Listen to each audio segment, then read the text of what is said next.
to read through the book of John, which I did not do, because I had less than a week to prepare a sermon. So I did part 3. I've read The Woman at the Well, that chapter 4, many times, but I didn't get a whole lot further than that. So I thought we're probably all used to sitting down with our Bibles or our phones with the Bible on it and having a cup of coffee. So let's do that. We're calling it preaching, but it's probably equal parts sermon, Bible study, reflection, poetry. I like that we started with a poem earlier because I'll close this out with a poem. So, it's almost like we planned it, which we really didn't. So if you've got your Bibles or your devices, open them up to John chapter 4. We're going to stick pretty close with the text.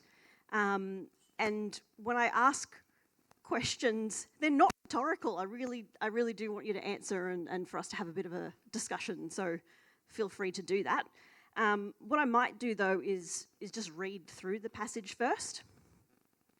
So we're going to skip the first little paragraph because Peter, again, it's like we planned it, but we didn't, already took us through what it was like to know that Jesus was baptizing. So we're going to skip that bit and we're going to start at John 4, verse 4. Now he had to go through Samaria. So he came to a town in Samaria called Sychar, near the plot of ground Jacob had given to his son Joseph. Jacob's well was there, and Jesus, tired as he was from the journey, sat down by the well. It was about noon. When a Samaritan woman came to draw water, Jesus said to her, "Will you give me a drink?" His disciples had gone into town to buy food. The Samaritan woman said to him, "You are a Jew, and I am a Samaritan woman. How can you ask me for a drink?" For Jews do not associate with Samaritans.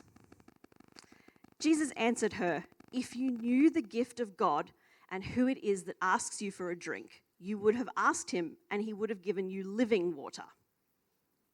"Sir," the woman said, "you have nothing to draw with, and the well is deep. Where can you get this living water? Are you greater than our father Jacob, who gave us the well and drank from it himself, as did also his sons and his livestock?" Jesus answered, "Everyone who drinks this water will be thirsty again, but whoever drinks the water I give them will never thirst. Indeed, the water I give them will become in them a spring of water welling up to eternal life." The woman said to him, "Sir, give me this water so that I won't get thirsty and have to keep coming here to draw water." He told her, "Go call your husband and come back." "I have no husband," she replied. Jesus said to her, "You are right when you say you have no husband. The fact is you've had 5 husbands, and the man you now have is not your husband. What you have said is quite true." "Sir," the woman said, "I can see you are a prophet. Our ancestors worshipped on this mountain, but you Jews claim that the place where we must worship is in Jerusalem." "Woman," Jesus replied, "believe me, a time is coming when you will worship the Father neither on this mountain nor in Jerusalem. You Samaritans worship what you do not know. We worship what we do know, for salvation is from the Jews. Yet a time is coming, and has now come, when the true worshippers will worship the Father in the Spirit and in truth. For they are the kind of worshippers the Father seeks. God is Spirit, and his worshippers must worship in the Spirit and in truth." The woman said, "I know that Messiah, called Christ, is coming. When he comes, he'll explain everything to us." Then Jesus declared, "I, the one speaking to you, I am he." So I'm going to skip over this next part as well, not because it's not important, but otherwise I'll just keep talking forever. So we're going to skip down to verse 31. "Meanwhile, his disciples urged him, 'Rabbi, eat something.'" So again, you're all eating, well done. But he said to them, "I have food to eat that you know nothing about." His disciples still don't get it. So when Christine was saying earlier, kind of reading through all of John and going, "Okay, so I feel like, the disciples are like, okay, we get it. Oh, no, we don't get it. Okay, no, we get it. Oh, no, we don't get it." There's a little bit of that going on here. So we're going to skip down to verse 39. Many of the Samaritans from that town believed in him because of the woman's testimony. He told me everything I ever did. So when the Samaritans came to him, they urged him to stay with them, and he stayed for 2 days. And because of his words, many more became believers. Okay, so we're going to go right back, now that we've heard the whole thing, you've got some context, right back to verse 4. And my questions start right at verse 4. Now, he had to go through Samaria. Most Jews do not go through Samaria. If they have to walk the route that Jesus is traveling, they go around Samaria. It takes longer, but that's the extent to which they do not want to associate. Jews do not want to associate with Samaritans. So my question is, why did he go through Samaria? Does anyone have any ideas?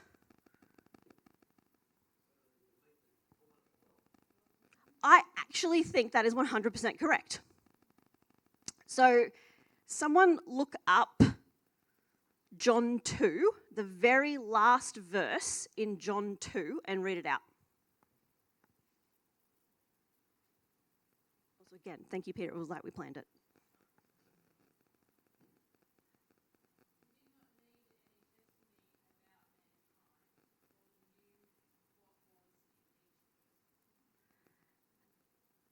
So remember, the woman at the well says, he knew everything I ever did. I think he knew he was going to meet with her, and that's why he went through Samaria. So he came to a town in Samaria called Sychar. It was about noon. Why do we think it was important to know that it was a town? And why do we think it was important to know it was about noon?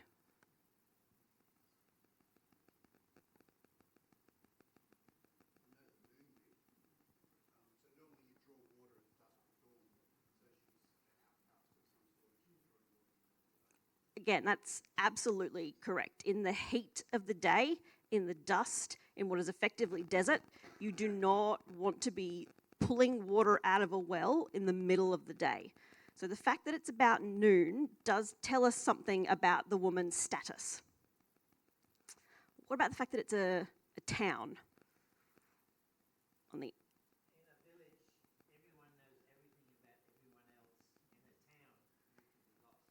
If you have ever lived in small town country Australia, that is absolutely correct. Everybody knows everybody. Everybody knows everyone's business, for good or ill.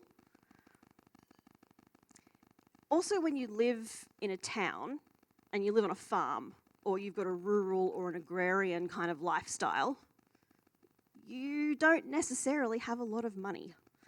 And you are beholden to the seasons. And in a patriarchal society that the Samaritan woman lived in, she was not only beholden to whether it rained, whether the harvest grew, she was also beholden to her husband or her father. So the fact that she doesn't have a husband does not bode well for her. How is she supposed to be looked after or fend for herself? So yesterday was International Women's Day, and I thought, wouldn't it be interesting to try and put ourselves in the place of the woman at the well? Wouldn't it be interesting to put ourselves in her shoes? And then I thought, actually, to be fair, she probably didn't have shoes, so I'm going to kick mine off. You don't have to do that, but likelihood is she didn't have shoes. And so I thought, you've probably heard sermons on the woman at the well before, you've probably done Bible studies on the woman at the well before, but what if instead of focusing on what it says about Jesus, which clearly I do not want to take the focus away from what it says about Jesus, but I think, I'm fairly confident, you're all pretty well churched. We know that. What if we thought about what it meant to the woman? What if we put ourselves in her bare feet and walked around?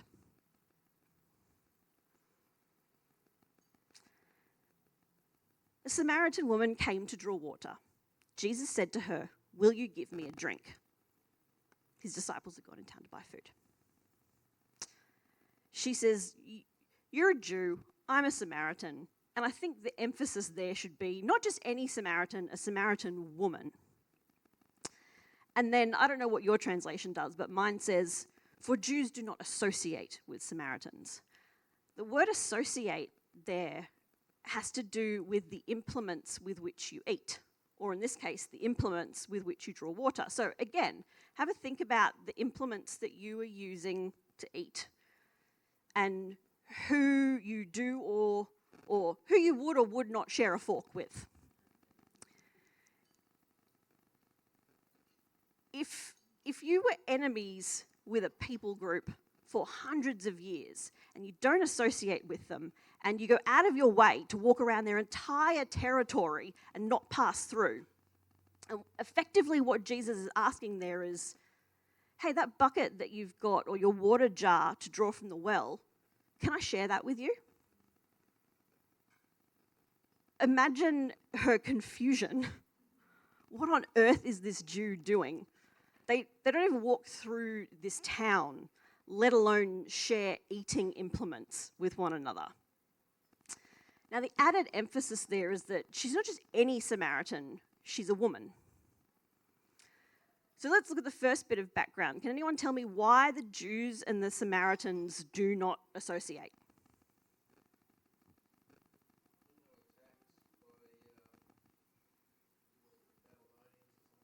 Assyrians?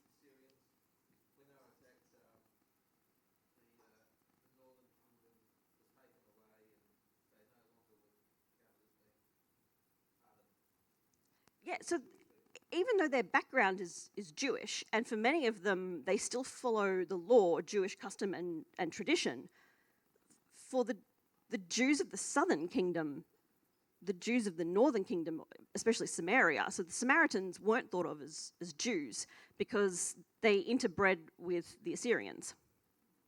There's a bit of an irony there in that any Jews who came back after the exile, after the Babylonian exile, also intermarried. So there's kind of this, oh, no, the Samaritans aren't pure. They are ritually unclean. And I just want to go, oh, do you want to have a look at yourself there? But so that's part of the enmity. It's complex. So it's both political and religious. But that's why Jews and Samaritans don't get along. Does anyone know why it would be worse for a woman? Quite apart from the fact that under Roman rule, women were basically second-class citizens. And then under Jewish law, a woman did not have a whole lot of freedom. There's a specific thing going on for Samaritan women. Does anyone have a clue? I don't actually expect anyone to know this, but I thought I'll ask. So there was a saying about Samaritan women that it was effectively they're unclean from birth. So for women, when they have their period, they are considered ritually unclean. For Samaritan women, they were called menstruants from the cradle. So she was considered ritually unclean all the time. And Jesus sat with her, talked to her, walked through her town, and was willing to share eating implements with her. Now, the next thing that happens is it's kind of like the disciples. She sort of gets it, and you think maybe she understands, and then she probably doesn't, and then she really gets it. So Jesus says, if you knew the gift of God and who it is that asks you for a drink, you would have asked him, and he would have given you living water. So her response is keen, right? She's like, okay, yes, give me this living water. This is great. But I think what she's doing there is she only partially gets it at this point. I think what she's asking for when she wants living water is water that's moving and flowing, rather than the still water that she's got to haul out of a well. And so Jesus continues. He kind of draws it out a little bit more for her, like you draw water out of a well. It's a gradual process. So I will also say, as a little bit of trivia, the woman at the well is the longest recorded conversation that Jesus has with any other person in the Gospels. So I think that should say something about her significance. He sat and chatted with her for longer than any of the other recorded conversations in the Gospels. Everyone who drinks this water will be thirsty again. But whoever drinks the water I give them will never thirst. Indeed, the water I give them will become in them a spring of water welling up to eternal life. It then gets a little strange. And he says, go and call your husband and come back, even though he knows she doesn't have a husband. Why do you think he does that? Absolutely. So we've had in previous chapters, we know that Jesus knows us. He knows humanity. He doesn't need to ask these questions. He is showing her, I know you, I see you, I know what you've been through.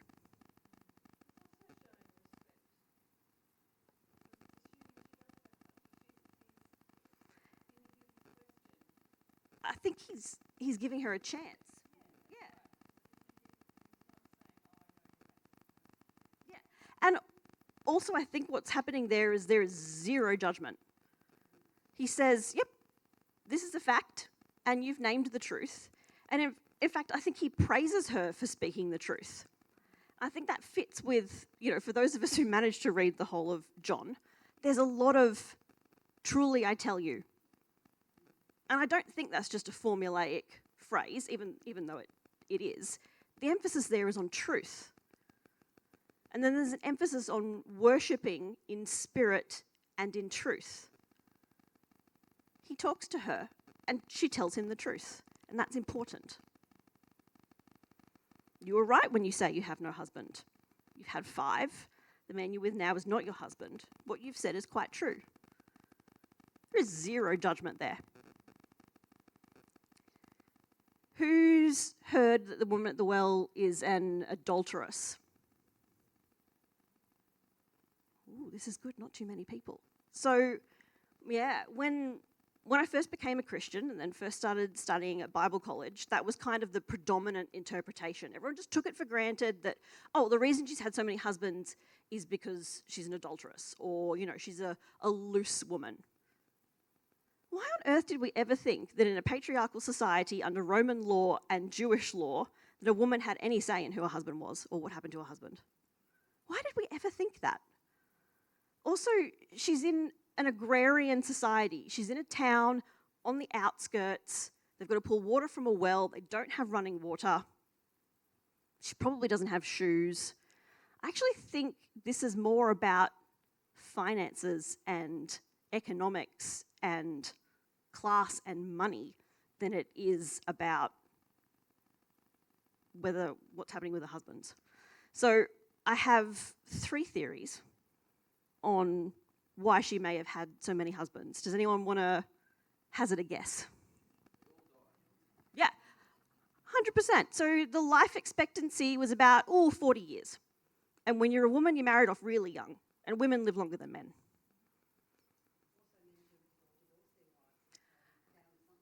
Exactly. So we've got 1, 2. Divorce was really easy for men. If she didn't bear him any children, gone. If that's the case, then this is a tragic story. She's lost how many husbands? Potentially doesn't have any children. And in that society, even if it had nothing to do with her, if none of it was her fault, even if her husband had died from septicemia, which was incredibly common, or there'd been a farming accident, she was still judged. That still reflected badly on her. That's the society she was in. I've got 1 more out of the 3 potential reasons. I don't expect anyone to know this one, but does anyone want to guess?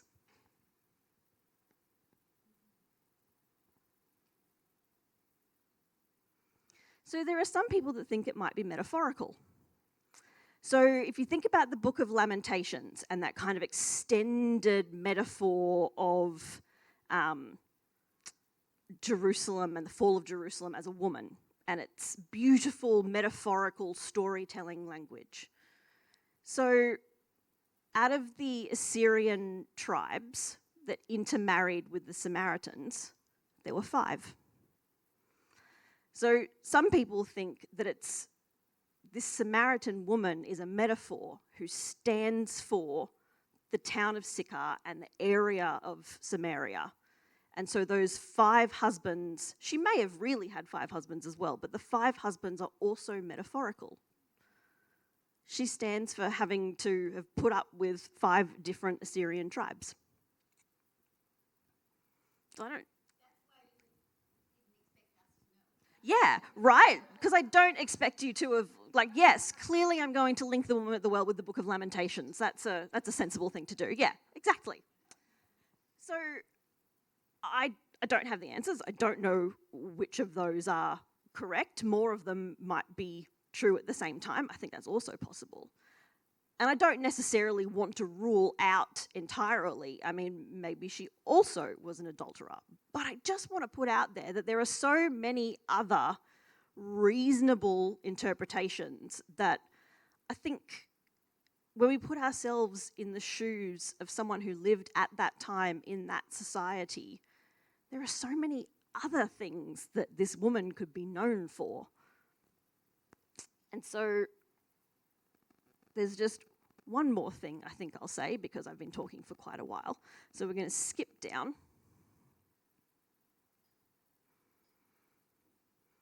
She leaves her water jar. So her livelihood, the whole reason that she was there, she leaves it behind. Come, see a man who told me everything I ever did. Could this be the Messiah?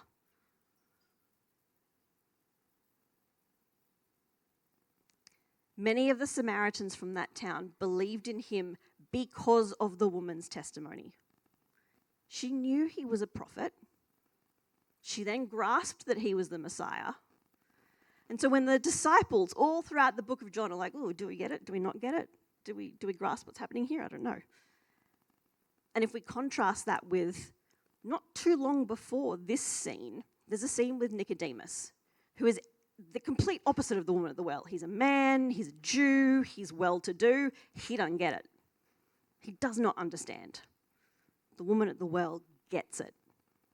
She understands that Jesus is the Messiah, and she goes and tells everyone.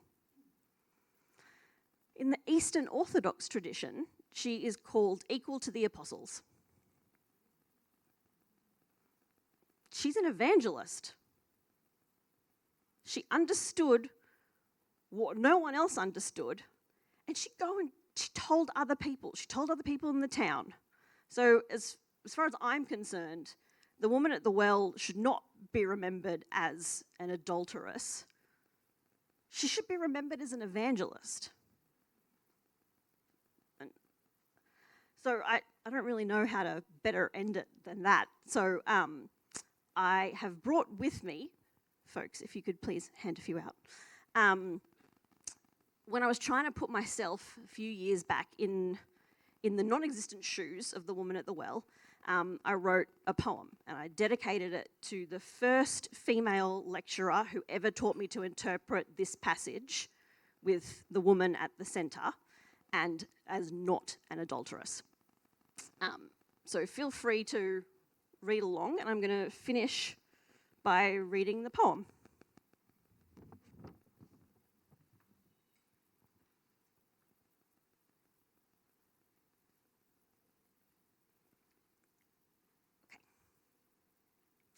The Woman at the Well, and I dedicated it to Dr. Sylvia Collinson.